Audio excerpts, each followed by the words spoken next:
নমস্কাৰ, মই আপিল ৰহমান আৰু স্বাগতম জনাইছোঁ ইউটিউব চেনেললৈ। আজি আমি পঢ়িম ক্লাছ 10 মেথছৰ অনুশীলনী 5.1। এইটো তোমালোকৰ চেপ্টাৰ 5 হয়, সমান্তৰ প্ৰগতি। খুবেই ইম্পৰ্টেণ্ট এটা চেপ্টাৰ হয়। ইয়াৰ পৰা তোমালোকৰ পৰীক্ষাত কিন্তু যথেষ্ট প্ৰশ্ন আহিব, ঠিক আছে। চ' ইয়াৰ পৰা তোমালোকে MCQ আহিব আৰু লং কুৱেশ্যনো আহিব। চ' আমাক অনুশীলনী 1 নম্বৰ কৈছে যে তলৰ পৰিস্থিতিবিলাকৰ লগত জড়িত সংখ্যাৰ তালিকাবিলাকৰ কোনবিলাকে সমান্তৰ প্ৰগতি গঠন কৰিব আৰু কিয় কৰিব। গতিকে কোনবিলাকে কৰিব, কোনবিলাকে নকৰিব আমাক কৈছে। চ' আমি চেক কৰোঁ কোনটো কৰে কোনটো নকৰে। গতিকে সমান্তৰ প্ৰগতি কি হয় অংকটো কৰোঁতে মই তোমালোকক বুজাই দি আছোঁ, ঠিক আছে। চ' সমান্তৰ প্ৰগতি আমি 5 পইণ্টত আৰু ভালকৈ পাম, বিতংকৈ পাম। চ' এইবিলাক প্ৰশ্ন MCQৰ কাৰণে আহিব পাৰে। চ' সেইকাৰণে আমি চলিউশ্যনটো ধুনীয়াকৈ কেনেকৈ কৰে সেইখিনি তোমালোকক দেখাই দিওঁ। যিসকলে চেনেলটোত নতুন, চেনেলটো ছাবস্ক্ৰাইব কৰিবা আৰু ভিডিঅ'টো লাইক কৰি দিবা, ঠিক আছে। চ' আমাক 1 নম্বৰ কৈছে যে প্ৰথম কিলোমিটাৰত টেক্সি ভাড়া 15 টকা আৰু তাৰ পিছৰ প্ৰতি অতিৰিক্ত কিলোমিটাৰত 8 টকাকৈ। গতিকে প্ৰথম কিলোমিটাৰত 15 টকা, তাৰপিছত যদি যায় প্ৰতি অতিৰিক্তত 8 টকাকৈ ভাড়া লয়, হ'লে প্ৰতি কিলোমিটাৰৰ অন্তত টেক্সিৰ ভাড়া কিমান। গতিকে প্ৰতি কিলোমিটাৰৰ শেষত টেক্সিৰ ভাড়া কিমান হ'ব। চ' আমাক সমান্তৰ প্ৰগতি ওলাব কৈছে। চ' সমান্তৰ প্ৰগতি গঠন কৰাৰ কাৰণে আমাক 3টা মান লাগে। চ' আমি 3টা মান ইয়াৰ পৰা ওলাই ল'ম, ঠিক আছে। চ' আমি প্ৰথমে আমাক যিখিনি দিছে আমি লিখিম যে চলিউশ্যন। প্ৰশ্নমতে যিখিনি কৈছে আমি প্ৰশ্নমতে লিখি লওঁ যে প্ৰশ্নমতে প্ৰথম কিলোমিটাৰত 15 টকা। গতিকে প্ৰশ্নমতে প্ৰথম 1 কিলোমিটাৰত টেক্সি ভাড়া কিমান, টেক্সি ভাড়া কিমান। গতিকে প্ৰথম কৈছে, গতিকে প্ৰথম মানে আমি A1 বুলি লিখোঁ সমান্তৰ প্ৰগতিৰ ক্ষেত্ৰত। গতিকে A1 = 15 টকা, ঠিক আছে। এতিয়া তাৰপিছত অতিৰিক্ত কিমান 8 টকাকৈ। গতিকে দ্বিতীয় লিখিম। গতিকে দ্বিতীয় কিলোমিটাৰত টেক্সি ভাড়া, গতিকে এইটো E2 বুলি লিখোঁ। A2 = 8 টকাকৈ, ঠিক আছে। গতিকে 8 টকা আৰু প্ৰথমটো যোগ হ'ব, গতিকে 15 টকা। 8 আৰু 15 23 টকা হ'ব, ঠিক আছে। তাৰপিছত 3 কিলোমিটাৰ যদি যায় কিমান হ'ব। 3 কিলোমিটাৰত টেক্সি ভাড়া কি হ'ব, A3 হ'ব আৰু 23 টকা আৰু 8 টকা যোগ হ'ব। 23 টকাৰ লগত আৰু 8 টকা যোগ হ'ব, 23 আৰু 8 31 টকা হ'ব, ঠিক আছে। 31 টকা হৈ গ'লে। চ' এতিয়া দেখা। চ' এনেকৈ আমি গৈ থাকিলে আমি পাই থাকিম মানবিলাক আমি পাই থাকিম। সেইকাৰণে আমি dot dot dot dot dot dot ইত্যাদি বুলি লিখিম, ইত্যাদি, ঠিক আছে। চ' এতিয়া দেখা। চ' আমি এই A1ৰ পৰা A2ৰ পৰা A1 বিয়োগ কৰিম, তাৰপিছত A3ৰ পৰা A2 বিয়োগ কৰিম। এনেকৈ আমাৰ সমান্তৰ প্ৰগতি ওলাব লাগে, ঠিক আছে। চ' গতিকে দেখা ইয়াৰ অন্তৰবিলাক কিমান আছে, 8কৈ আছে। 23ৰ পৰা 15 গ'লে 8 থাকে, আকৌ 31ৰ পৰা 23 গ'লে 8 থাকে। গতিকে ইয়াৰ অন্তৰটো 8 পাই আছোঁ। গতিকে ডিৰ মান হৈছে 8, বুজি পাইছা। চ' গতিকে আমি যদি A2 - A1 কৰোঁ, গতিকে A2 হৈছে 23 বিয়োগ A1 হৈছে 15। চ' 23ৰ পৰা 15 গ'লে 8 পাওঁ। আকৌ নেক্সট ষ্টেপ A3, এইটো হৈছে A3 বিয়োগ A2 কৰিলে A1 নহয়, A3 বিয়োগ A1 নহয়, ওপৰটো হ'ব, ঠিক আছে। চ' A2 কৰিব লাগে, কৰিলে A3 হৈছে 31 আৰু A2 হৈছে 23। চ' 31ৰ পৰা 23 গ'লে থাকে কিমান, 8। গতিকে 8 পাই আছোঁ, অন্তৰটো হৈছে 8, ঠিক আছে। সেইকাৰণে এনেকৈ গৈ থাকিব। চ' গতিকে এনেকৈ যদি অন্তৰটো ছেমে ওলাই থাকে তেনেহ'লে সমান্তৰ প্ৰগতি গঠন কৰে, ঠিক আছে। চ' গতিকে লিখিম যে যিহেতু A2 বিয়োগ A1 = A3 বিয়োগ A2 সমান হয় 8 8 পাই আছোঁ দুয়োটাতে। চ' গতিকে কি হ'ব, সমান্তৰ প্ৰগতি গঠন কৰিব। গতিকে লিখিম অতএব উক্ত সমীকৰণটো বা উক্ত পৰিস্থিতিটো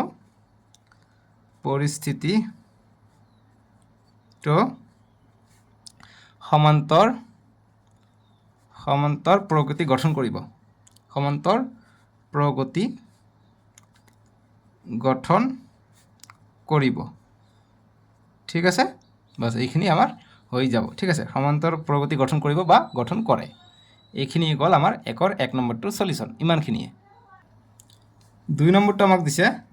2ৰ চলিউশ্যনটো আমি কৰিম। আমাক কৈছে যে এটা গেছ চিলিণ্ডাৰৰ পৰা ভেকুৱাম পাম্প এটাই এবাৰত চিলিণ্ডাৰত থকা বায়ুৰ 1/4 অংশ নিষ্কাশন কৰিলে সেই চিলিণ্ডাৰটোত প্ৰতিবাৰ নিষ্কাশনৰ পিছত ৰৈ যোৱা বায়ুৰ পৰিমাণ ওলাব কৈছে। চ' গতিকে আমি প্ৰথমত ধৰি লওঁ যে মুঠ কিমান কি আছে, বায়ু আছে, ঠিক আছে। গেছ চিলিণ্ডাৰৰ পৰা ভেকুৱাম পাম্প। চ' বায়ুৰ পৰিমাণটো প্ৰথমতে আমি ধৰি লওঁ। চ' গতিকে ধৰা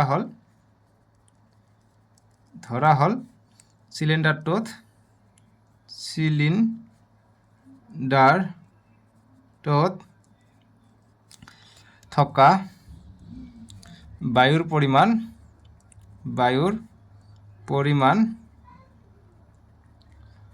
পৰিমাণ কিমান গতিকে প্ৰথমটোৰ কাৰণে প্ৰথম জাষ্ট বায়ু আছে গতিকে এই কাৰণে আমি A1 বুলি লিখিম কিমান আমি x বুলি ধৰি লওঁ x একক ঠিক আছে x একক আছে এতিয়া আমি কৈছে যে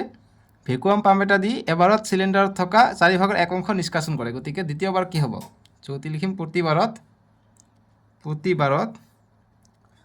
প্ৰতিবাৰত নিষ্কাশন কৰে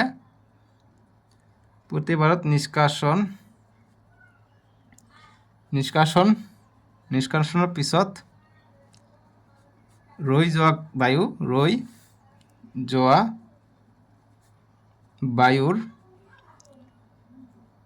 বায়ুৰ পৰিমাণ কিমান হ'ব সো x আছিল মুঠ গতিকে প্ৰতিবাৰত 4/1 অংশ যায় গতিকে 4/1 অংশ কি হ'ব বিয়োগ হ'ব অৰ্থাৎ এইটোৰ মান হ'ব a2 x আছে মুঠ তাৰ পৰা 4/1 ভাগ নিষ্কাশন কৰে গতিকে ইমান একক হৈ যাব সো গতিকে এলসিএম ললে কি হ'ব সো x - 4/1 একক গতিকে x ৰ পৰা যাব গতিকে 1/4 x হ'ব ঠিক আছে সো এতিয়া 4 লসাগু 4 পূৰণ 4/1 কৰিলে 4 পাই যাওঁ 4 পূৰণ x 4x বিয়োগ 4 কটা যাব 1 * x পাই যাওঁ 4x ৰ পৰা এটা x গ'লে 3x/4 পালোঁ ঠিক আছে এতিয়া নেক্সট a2 পালোঁ এতিয়া a3 লওঁ যে একেদৰে a3 এইটো নিমিলিব ইয়াত আমি x পাইছোঁ ইয়াত 3x/4 বেলেগ পাইছোঁ গতিকে এইটো সমান্তৰাল প্ৰগতিত নাই যিহেতু আমি d ৰ মান সমান মানে মাইনাছ কৰি পেলাই একে পাব লাগিব ঠিক আছে ইয়াত চোৱা a2 - a1 আমি বেলেগ পাম আকৌ a2 আৰু a3 বেলেগ পাম a3 কিমান হৈ যাব মুঠ যিমান থাকিব 3x/4 ইয়াৰ পৰা আকৌ কি 1/4 অংশ কি কৰোঁ নিষ্কাশন কৰিব ঠিক আছে সো গতিকে 1/4 বা 4/1 অংশ নিষ্কাশন কৰিব সো গতিকে মুঠ 3x/4 হ'ব ইমান নিষ্কাশন হ'ব ঠিক আছে সো 3x/4 বিয়োগ 4 * 4 = 16 3 পূৰণ 1 3x হৈ যাব এলসিএম কিমান হৈ যাব 16 হৈ যাব 16ক 4 ভাগ কৰিলে 4 বাদ যাব 4 পূৰণ 3 12x - 16 কটা যাব 3x সো গতিকে কিমান পালোঁ 16/12x ৰ পৰা 3x গ'লে 9x পাই যাওঁ গতিকে 9x/16x গতিকে এইটো আমি বিয়োগ কৰিলে আমি একে নাপাম গতিকে এইটো সমান্তৰাল প্ৰগতিত নাই a3 বিয়োগ a2 কৰিলে আমি a2 বিয়োগ a1 ৰ মান একে আমি নাপাম ঠিক আছে গতিকে লিখিম যে যিহেতু a2 বিয়োগ a1 not is equal to a3 বিয়োগ a2 গতিকে সমান্তৰাল প্ৰগতিত নাই ডাইৰেক্ট এনেকৈ লিখিব পৰা যে সমান্তৰ প্ৰগতিত নাই প্ৰগতি গঠন নকৰে ঠিক আছে বাস এইখিনি গ'ল নেক্সট আমাৰ এটা সলিউশন 2 নম্বৰটোৰ 3 নম্বৰ প্ৰশ্ন আমি এতিয়া কৰিম 3 নম্বৰটো দিছে যে এটা কুয়া খান্দোতে প্ৰথম মিটাৰৰ খৰচ 150 টকা আৰু তাৰ পিছৰ মিটাৰত 50 টকাকৈ লাগিলে প্ৰতি মিটাৰ খান্দাৰ পিছত কুয়া খন্দাৰ খৰচ কিমান হ'ব আমাক ওলাব কৈছে গতিকে আমাক প্ৰথমত 150 টকা লয় তাৰ পিছত প্ৰতি মিটাৰত 50 টকাকৈ লয় ঠিক আছে গতিকে প্ৰশ্ন মতে আমি ডাইৰেক্ট লিখিব পাৰোঁ যে প্ৰশ্ন মতে 1 মিটাৰ খান্দোতে প্ৰথম মিটাৰত গতিকে 1 মিটাৰ খান্দোতে বা খন্দাৰ এটা হচ্ছে খন্দাৰ কথা গতিকে 1 মিটাৰ খন্দাৰ খৰচ গতিকে প্ৰথমটোৰ কাৰণে আমি a1 বুলি লিখিম কিমান টকা 150 টকা নেক্সট 1 মিটাৰ হলে 2 মিটাৰ খৰচ কিমান হ'ব 2 মিটাৰ খন্দাৰ খৰচ হ'ব a2 অৰ্থাৎ নেক্সট 150 টকা প্লাস 50 টকা লাগিব 2 মিটাৰ খান্দোতে গতিকে মুঠ 200 টকা এতিয়া 3 মিটাৰ খান্দোতে কিমান লাগিব 3 মিটাৰ খান্দোতে a3 গতিকে মুঠ 200 টকা 2 মিটাৰ খান্দোতে আৰু 1 মিটাৰ যদি খান্দে 50 টকা এটা যোগ হ'ব 3 মিটাৰ গতিকে 250 টকা লাগিব সো এতিয়া আমি দুটা পাই গলো গতিকে ইয়াত চাবা আমি মানকেইটা সমান পাম যে অতএব যেহেতু a2 - a1 = a3 - a2 যে a2 ৰ পৰা a1 বিয়োগ কৰা 200 ৰ পৰা 150 গ'লে 50 থাকে আকৌ a3 ৰ পৰা a2 হৈছে 250 ৰ পৰা 200 গ'লে 50 থাকে গতিকে একে পাইছোঁ আমি দিন মান সো গতিকে এটা সমান্তৰাল প্ৰগতি গঠন কৰিব সো গতিকে লিখিম অতএব উক্ত এনেকৈ লিখিব পাৰি যে উক্ত পৰিস্থিতিটো তিতি টো সমান্তৰ সমান্তৰ প্ৰগতি প্ৰগতি গঠন কৰে ঠিক আছে বাস এইখিনি লিখিবা হৈ যাব বুজি পালা যে 4 নম্বৰ প্ৰশ্ন দিছে আমাক 4 নম্বৰ কৈছে আমি 1/4 সমাধান কৰিম দিছে যে 10,000 টকা বছৰি 8% মিশ্ৰ সুতৰ হাৰত জমা কৰিলে সেই একাউণ্টত প্ৰতি বছৰে থাকিব লগা ধনৰ পৰিমাণ এইটো আমাক সমান্তৰ প্ৰগতি আছেনে আমি চাব লাগে ঠিক আছে সো গতি এইটো মিশ্ৰ সুতৰ কথা কৈছে আমাক সো মিশ্ৰ সুতৰ কথা যদি কৈছে মিশ্ৰ সুতৰ ফৰ্মুলা তোমালোকৰ নিশ্চয় ক্লাছ 8ত পাইছিলা মনত নাই চাগে গতি আকৌ মনত পৰাই দিওঁ মিশ্ৰ সুতৰ সূত্ৰ হৈছে a প্ৰিন্সিপাল এমাউন্ট মূলধন 1 প্লাস ৰেট অফ ইন্টাৰেস্ট বাই 100 আৰু ওপৰত কি থাকে n থাকে এইটো কিমান বছৰৰ কাৰণে n ৰ মান হৈছে এইটো সো গতিকে আমাক বছৰে 8% কৈছে গতিকে আমি প্ৰথম বছৰৰ কাৰণে 8% দ্বিতীয় বছৰ এনেকৈ আমি যাম ঠিক আছে গতিকে লিখিম যে প্ৰশ্নমতে বা দিয়া আছে বুলি লিখিব পাৰা যে প্ৰশ্নমতে এক বছৰত বা প্ৰথম বছৰৰ পিছত ধন থাকিব এইবিলাক সলিউশন কৰিব নালাগে ঠিক আছে ধন থাকিব কিমান প্ৰথম বছৰৰ কাৰণে ধন থাকিব প্ৰিন্সিপাল আছিল কিমান 10,000 টকা গতিকে 10,000 1 প্লাস ৰেট অফ ইন্টাৰেস্ট 8% গতিকে 8/100 আৰু এক বছৰ প্ৰথম বছৰৰ কাৰণে গতিকে n ৰ মান হৈছে 1 সো এইটো হল এইটো এটা দ্বিতীয় বছৰৰ কাৰণে লিখিম যে দ্বিতীয় বছৰৰ পিছত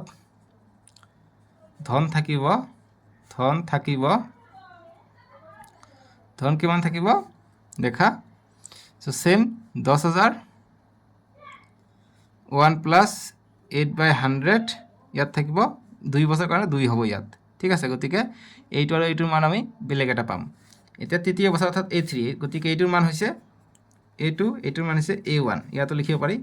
এইটোৰ মান হৈছে a3 তৃতীয় বছৰৰ পিছত ধন থাকিব কিমান 10,000 1 প্লাস 8/100 ওপৰত থাকিলে তৃতীয় বছৰ 3 সো দেখা a2 মাইনাস a1 এটা মান পাম আকৌ a3 মাইনাস a2 ৰ মান এটা পাম যেহেতু এইটো বৰ্গ হৈ আছে ঠিক আছে বৰ্গ হলে মানবিলাক বেলেগ ওলাব সো গতি এইটো পৰিস্থিতিত নাই সো গতি লিখিম অতএব যেহেতু a2 বিয়োগ a1 not is equal to a3 বিয়োগ a2 গতিকে সমান্তর প্ৰগতিত নাই যে উক্ত পৰিস্থিতিটো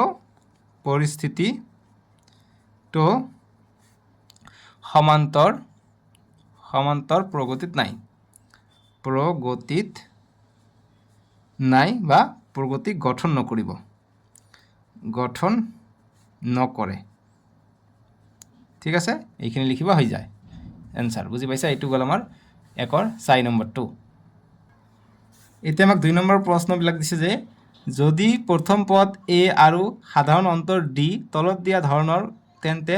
প্ৰতিটো ap ৰে প্ৰথম 4টা পদ লিখা গতিকে ap মানে হৈছে সমান্তৰ প্ৰগতি ঠিক আছে যে এৰিথমেটিক প্ৰগ্ৰেছন বুলি কয় ইংৰাজীত সেই কাৰণে ap সো 4টাকে পদ আমাক লিখিব দিছে সো গতিকে আমি 4টা পদ আমাক এইফালে দিছে নেক্সট পেজত চাবা ইয়াত দিছে পেজ নম্বৰ 1 ত সো গতিকে 1 নম্বৰটো কি দিছে আমাক সো গতিকে 1 নম্বৰটো দিছে আমাক a = 10 আৰু d = 10 সো গতিকে লিখিম যে ইয়াত বা দিয়া আছে বুলি লিখিব পাৰা ইয়াত a = 10 d = 10 দিয়া আছে সো গতিকে সো আমাৰ ফার্স্ট যেটো দিব এর মান এইটো হৈছে a1 ঠিক আছে গতিকে অতএব a1 = 10 আৰু a2 কিমান হ'ব a2 হ'ব a1 প্লাস d ৰ মান d সো a1 হৈছে 10 আৰু d হৈছে কিমান 10 সো গতিকে a2 পালো আমি 20 ঠিক আছে এনেকৈ আমি a3 পাম 4টা ওলাব কৈছে গতিকে 4টা ওলাম so a3 = a2 plus d a2 হৈছে 20 আৰু d হৈছে 10 সো গতিকে 30 পাই গলো গতিকে a4 = a3 প্লাস d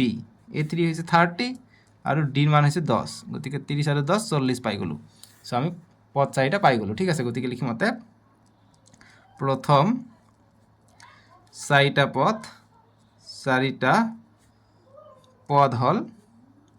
পদ হল কিমান পালো এটা পালো a1 পাইছো 10 20 30 আৰু 40 বাস এইটো গল আমাৰ 2 ৰ 1 নম্বৰটো একেবাৰে সহজ প্ৰশ্ন নহয় জানো 1 নম্বৰ কৰিলে এতিয়া 2 নম্বৰটো কৰিম 2 ৰ 2 2 ৰ 2 দিছে a = -2 আৰু d = 0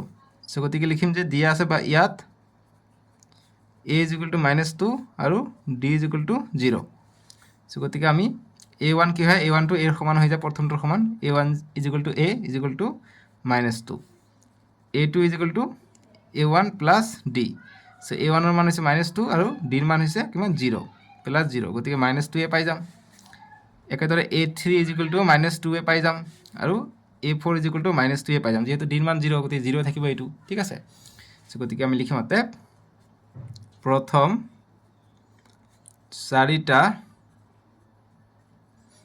চাৰিটা পদ হল কিমান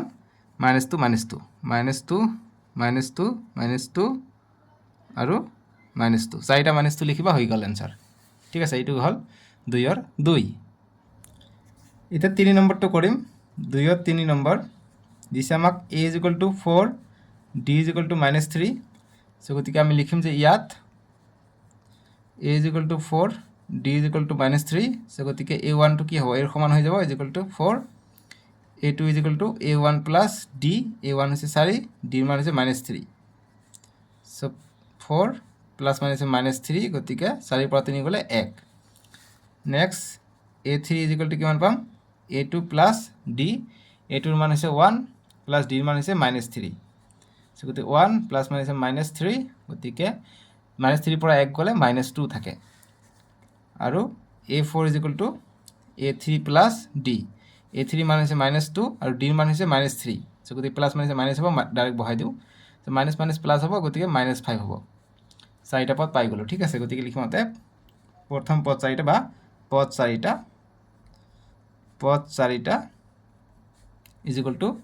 এটা হচ্ছে 4, 1,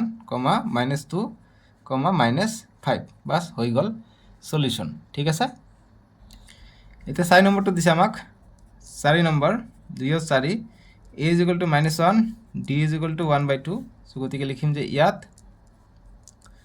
a = -1 d = 1/2 সো গতিকে আমি লিখিম a1 = এর সমান তার মানে হইছে -1 a2 = a1 + d সরি ঠিক আছে সো -1 d এর মান হইছে হাফ গতিকে +1/2 সে -1 এর পৰা 1 গলে -1/2 থাকিব সো লসাগু কৰিব পাৰি বা ডাইৰেক্ট কৰিব পাৰি নো problem a3 = a2 + d a2 হইছে -1/2 আৰু d এৰ মান হইছে +1/2 গতিকে -1/2 আৰু +1/2 0 হৈ যায় আৰু a4 = a3 + d a3 হইছে 0 + d এর মান হইছে হাফ সো 0 ভ্যালু নাই অকল হাফ থাকিলে মানে 1/2 বা 2/1 সো গতিকে লিখিম অতএব পদ চাৰিটা বা প্ৰথম চাৰিটা পদ হল কি পালো এটা পালো -1 এটা পালো -1/2 আনটো পালো 0 আনটো পালো 1/2 সলিউশন হৈ গল ঠিক আছে এটো গল 2 ৰ 4 নম্বৰটো এতিয়া 5 নম্বৰটো কৰিম 2 ৰ 5 দিছে আমাক a = -1.25 d = -0.25 সো গতিকে আমি লিখিম যে ইয়াত a = কিমান -1.25 d = -0.25 ঠিক আছে সো গতিকে এতিয়া আমি লিখিম যে a1 = এর সমান হয়ে যাব অর্থাৎ -1.25 তাৰপিছত a2 = কি হ'ব a1 + d এর মান হচ্ছে -1.25 আর d এর মান হচ্ছে মাইনাস গতি প্লাস মাইনাসে মাইনাস হবে ডাইরেক্ট বহাই দিও -0.25 সো 1.25 আর 0.25 লক লাগি হবে -1.50 হয়ে যাব 50 হয়ে যাব 25 আর 25 next a3 = a2 + d a2 হচ্ছে -1.50 প্লাস মাইনাস d এর মান হচ্ছে 0.25 করলে কি হবে -1.5 প্লাস মাইনাসে -0.25 সো 50 আর 25 75 হয়ে যাব গতিকে -1.75 নেক্সট a4 লাগিব a4 = a3 + d a3 হইছে -1.75 আর d এর মান হইছে মাইনাস গতিকে প্লাস মাইনাসে মাইনাস বহাই দিও 0.25 75 আর 25 মিলি পেলাই কি হবো 100 হবো অর্থাৎ 2 হবো ঠিক আছে গতিকে 2 আহিব আমার অ্যানসারটো 2.00 করিবা যোগ করি সো গতিকে আমি লিখিম প্রথম যতে প্রথম পদ 4টা হল পদ 4টা হল কি পালো এটা পালো -1.25 -1.25 আনটো পালো -1.50 আনটো পালো -1.75 আনটো পালো কি আনটো পালো -2 -2 হ'ব মাইনাস আছে যে দুটাই -2 হ'ব ঠিক আছে সো এইখিনি আমাৰ সলিউশন হৈ গল এতিয়া আমি 3 নম্বৰ বিলাক কৰিম 3 নম্বৰ দিছে যে তলত দিয়া সমান্তৰ প্ৰগতিসমূহৰ প্ৰথম পদ আৰু সাধাৰণ অন্ত নিৰ্ণয় কৰা গতিকে প্ৰথম পদটো হৈছে a আৰু সাধাৰণ অন্তটো হৈছে d গতিকে a আৰু d ৰ মান ওলাব লাগে সো আমাক 3 ৰ 1 নম্বৰটো দিছে 3, 1, -1, -3 ডট ডট ডট ডট দিয়া আছে সো গতিকে আমি প্ৰথম পদ যেটো আছে হেতু হৈছে a ৰ মান গতিকে লিখিম যে ইয়াত প্ৰথম পদ a = কিমান প্ৰথমটো 3 আৰু অন্তৰ ওলাব গৈছে সাধাৰণ অন্তৰ গতিকে আৰু সাধাৰণ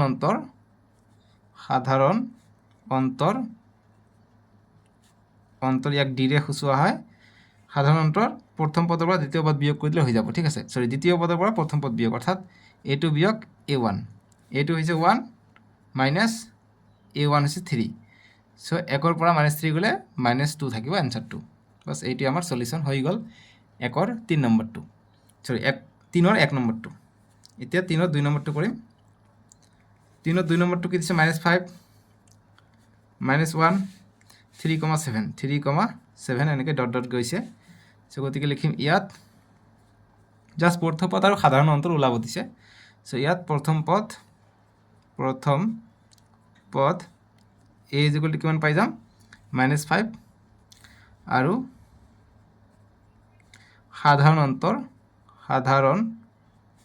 অন্তৰ d = কিমান পাই যাম সাধাৰণ অন্তৰ দ্বিতীয় পদ হৈছে 1 বিয়োগ প্ৰথম দ্বিতীয় পদ হৈছে -1 বিয়োগ প্ৰথম পদ হচ্ছে -5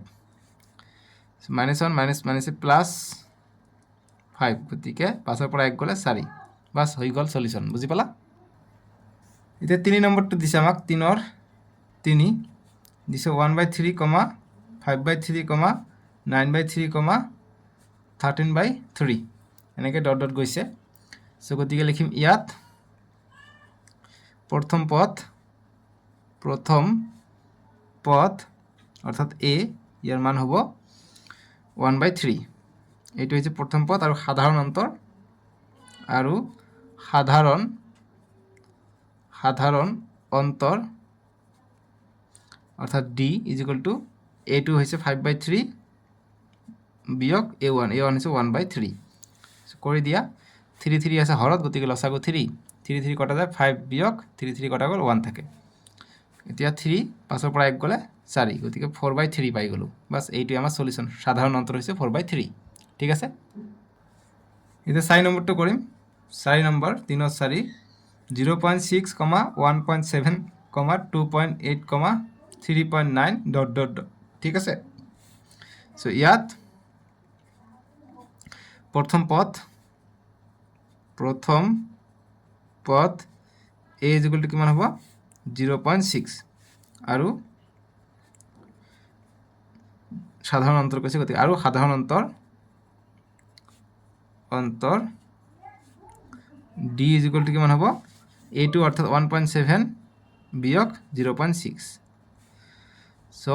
1.7 ৰ পৰা 0.6 গলে 1.1 থাকে বাস এইটো আমাৰ সলিউশন ঠিক আছে কাৰণ 7 ৰ পৰা 6 গলে 1 থাকে বাস বুজি পালা 3 ৰ 4 সলিউশন হৈছে ইমানখিনিয়ে মই আশা কৰিছোঁ অংকবিলাক সহজ এইবিলাক কিন্তু এমসিকিউৰ কাৰণে খুবেই ইম্পৰ্টেণ্ট ঠিক আছে খুবেই পৰীক্ষাত আহে এইবিলাক অংক সো এইখিনি আছিলে নেক্সট ভিডিও তোমালোকে স্ক্ৰীনৰ ৰাইট সাইডত উঠিব তাতে ক্লিক কৰি চাব পাৰিবা নেক্সট আমি 4 ৰ পৰা 6 7 8 লৈকে আমি কৰিম ঠিক আছে